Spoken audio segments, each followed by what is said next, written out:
블레셋 사람은 모든 부대를 아벡에 집결시켰고 이스라엘 사람은 이스라엘에 있는 샘가에 진을 쳤다. 블레셋 사람의 지도자들은 수백 명, 수천 명씩 거느리고 나아갔으며 다윗도 부하를 거느리고 그 행렬의 맨 뒤에서 아기스와 함께 나아갔더니 블레셋 사람의 지휘관들이 항의하였다. 이 히브리 사람들이 무엇 때문에 여기 와 있습니까? 아기스가 블레셋 사람의 지휘관들에게 말하였다.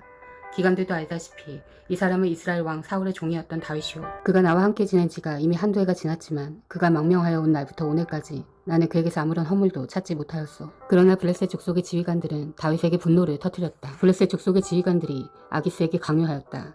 저 사람을 돌려보내십시오. 임금님께서 그에게 지정하여 준 그곳으로 그를 돌려보내시고 우리와 함께 싸움터에 나가지 않도록 하여 주십시오. 싸움터에 나가서 그가 우리의 대적으로 돌변할지도 모르는 일입니다. 그가 무엇을 가지고 자기의 주인과 화해할 수 있겠습니까? 우리 군인들의 머리를 잘라다 바쳐서 하지 않겠습니까?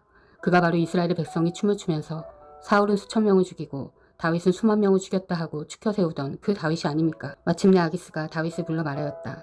주님께서 확실히 살아계심을 걸고 맹세하지만 장군은 정직하였소. 나에게로 온 날부터 오늘까지 나는 장군에게서 아무런 허물도 찾지 못하였기 때문에 장군이 나와 함께 이 부대에 들어와서 출전하는 것을 좋게 생각하였소. 그런데 저 지휘관들은 장군을 못마땅해 하오.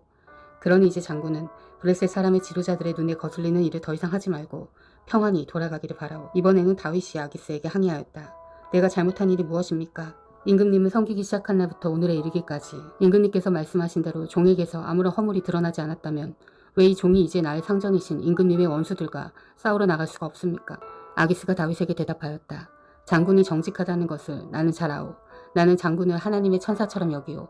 그런데 블레셋 사람들의 지휘관들이 장군과 함께는 싸움터에 나가지 않겠다고 말하오. 그러니 이제 장군이 데리고 있는 옛 주인의 종들과 더불어 내일 아침 일찍 일어나시오. 내일 아침에 일찍 일어나서 해가 뜨는 대로 떠나도록 하시오. 그리하여 다윗은 다음날 아침에 일찍 일어나 부하들과 함께 출발하여 블레셋 사람의 땅으로 돌아오고 블레셋 족속은 이스라엘로 올라갔다. 다윗이 부하들과 함께 사흘 만에 시글락으로 돌아왔을 때에는 아말렉 사람이 이미 남부지역과 시글락을 습격하고 떠난 뒤였다. 그들은 시글락에 침입하여 성에 불을 지르고 여자를 비롯하여 그 성읍 안에 있는 모든 사람을 어린아이나 노인 할 것 없이 사로잡아 한 사람도 죽이지 않고 끌고 갔다. 다윗이 부하들을 거느리고 그 성읍으로 돌아와 보니 성은 불타버렸고 아내들과 아이들이 모두 사로잡혀갔다. 다윗과 그의 부하들은 목 놓아 울었다. 모두들 더 이상 울음이 없어 지칠 때까지 울었다. 다윗의 두 아내인 이스라엘 여인 아히노암과 나발의 아내였던 갈멜 여인 아비가일도 사로잡혀갔다. 군인들이 저마다 아들 딸들을 잃고 마음이 아파서 다윗을 돌로 치자고 말할 정도였으니 다윗은 큰 공경에 빠졌다. 그러나 다윗은 자기가 믿는 주 하나님을 더욱 굳게 의지하였다. 다윗이 아히멜렉의 아들 제사장 아비아달에게 말하였다. 어서 나에게 에봇을 가져다 주시오. 아비아달이 에봇을 다윗에게 가져오니 다윗이 주님께 문의하였다. 제가 이 강도들을 추격하면 따라잡을 수 있겠습니까? 주님께서 그에게 대답하셨다. 내가 틀림없이 따라잡고 또 틀림없이 되찾을 것이니 추격하여라. 다윗은 데리고 있는 부하 600명을 거느리고 출동하였다. 그들이 부솔 시내에 이르렀을 때에 나고자들이 생겨서 그 자리에 머물렀다. 그래서 부솔 시내를 건너가지 못할 만큼 지친 사람 200명은 그 자리에 남겨두고 다윗은 400명만을 거느리고 계속 추격하였다.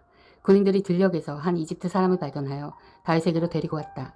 그들은 그에게 빵을 주어 먹게 하고 물도 주어 마시게 하였다. 그들은 또 그에게 무화과 뭉치 1개와 건포도 뭉치 2개를 주었다. 그는 밤낮 사흘 동안 빵도 먹지 못하고 물도 마시지 못하였으므로 이렇게 먹고서야 제정신을 차렸다. 다윗이 그에게 물어보았다. 너의 주인은 누구이며 내가 사는 곳은 어디이냐? 그가 대답하였다. 저는 이집트 소년으로서 아멜렉 사람의 노예로 있었습니다. 사흘 전에 제가 병이 들자 저의 주인이 저를 버리고 갔습니다. 우리가 습격한 지역은 그렛 사람의 남부지역과 유다 지역과 갈렙 사람의 남부지역이며 시글락도 우리가 불질렀습니다. 다윗이 그에게 또 물었다. 내가 나를 그 습격자들이 있는 곳으로 데려다 주겠느냐? 그가 대답하였다. 저를 죽이지 아니하시고 저를 주인의 손에 넘기지도 아니하시겠다고 하나님의 이름으로 저에게 맹세하시면 그 습격자들이 있는 곳으로 모시고 가겠습니다. 그는 다윗을 인도하여 내려갔다. 그 습격자들은 블레셋 족속의 땅과 유다 땅에서 약탈하여 온 그 많은 전리품을 가지고 사방으로 터져서 먹고 마시며 큰 잔치를 벌이고 있었다. 다윗이 새벽부터 그 이틀날 저녁 때까지 그들을 치니 그들 가운데서 낙타를 탄 젊은이 400명이 도망친 것 말고는 한 사람도 살아남지 못하였다. 이리하여 다윗은 아말렉 사람에게 약탈당하였던 모든 것을 되찾았다. 두 아내도 되찾았다. 다윗의 부하들도 잃어버린 것을 모두 찾았다. 다윗은 어린 아이로부터 나이 많은 노인에 이르기까지 아들과 딸 그리고 전리품에서부터 아말렉 사람이 약탈하여 간 모든 것에 이르기까지 그 모든 것을 되찾았다. 다윗은 또 양떼와 소떼도 모두 되찾았다. 부하들은 가축을 몰고 다윗보다 앞서서 가면서 다윗의 전리품이다 하고 외쳤다. 다윗이 부솔개울 가까이에 이르니 전에 다윗을 따라갈 수 없을 만큼 지쳐서 그곳에 남아있던 나고자 200명이 나와서 다윗을 환영하고 다윗과 함께 오는 군인들도 환영하였다. 다윗도 그 군인들에게 가까이 나아가 따뜻하게 문안하였다. 그러나 다윗과 함께 출전했던 군인들 가운데서 악하고 야비한 사람들은 거기에 남아있던 이들이 못마땅하여 자기들과 함께 출전하지 않았던 군인들에게는 되찾은 물건을 하나도 돌려주지 말고 다만 각자의 아내와 자식들만 데리고 가게 하자고 우겼다. 그러나 다윗은 그들을 달랬다. 동지들, 주님께서 우리를 지켜주시고 우리에게 쳐들어온 습격자들을 우리의 손에 넘겨주셨소. 주님께서 우리에게 선물로 주신 것을 가지고 우리가 그렇게 처리해서 안 돼요. 또 동지들이 제안한 이 말을 들을 사람은 아무도 없소. 전쟁에 나갔던 사람의 몫이나 남아서 물건을 지킨 사람의 몫이나 똑같아야 하오.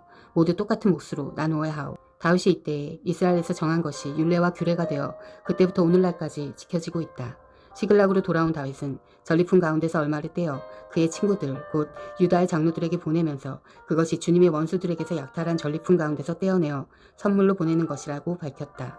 베델과 라몬네겝과 얏딜과 아로엘과 신목과 에스드모아와 라갈과 여라무엘 사람의 성읍들과 겐 사람의 성읍들과 호르마와 고라산과 아닥과 헤브론과 다윗이 부하들을 거느리고 드나들던 모든 지방에 있는 사람들에게 그는 그 선물을 보냈다.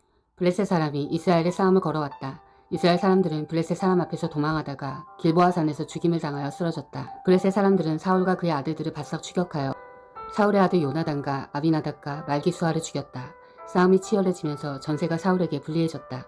활을 쏘는 군인들이 사울을 알아보고 활을 쏘자 그가 화살을 맞고 중상을 입었다. 사울이 자기의 무기 담당 병사에게 명령하였다. 내 칼을 뽑아서 나를 찔러라.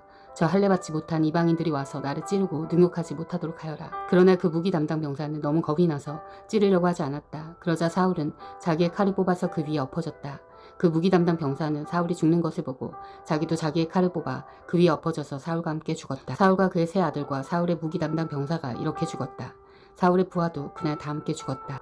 골짜기 건너편과 요단강 건너편에 살던 이스라엘 사람들은 이스라엘 군인들이 도망친 것과 사울과 그의 아들들이 죽은 것을 보고 살던 성읍들을 버리고 도망쳤다. 그래서 블레셋 사람이 여러 성읍으로 들어와서 거기에서 살았다. 그 이틀날 블레셋 사람이 죽은 사람들의 옷을 벗기러 왔다가 사울과 그의 세 아들이 길보아 산에 쓰러져 있는 것을 발견하였다. 그들은 사울의 목을 자르고 그의 갑옷을 벗긴 다음에 블레셋 땅 사방으로 전령들을 보내어 자기들이 섬기는 우상들의 신정과 백성에게 승리의 소식을 전하였다.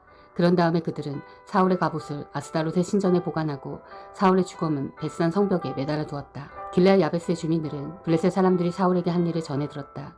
그래서 그들의 용사들이 모두 나가서 밤새도록 걸어 벳산까지 가서 사울의 주검과 그 아들들의 시체를 성벽에서 내려가지고 야베스로 돌아와 그 주검을 모두 거기에서 화장하고 그들의 뼈를 거두어다가 야베스에 있는 에셀나무 아래에 묻고 이래 동안 금식하였다. 아멘. 사랑하는 형제자매 여러분, 주님이 곧 오십니다. 마라나타.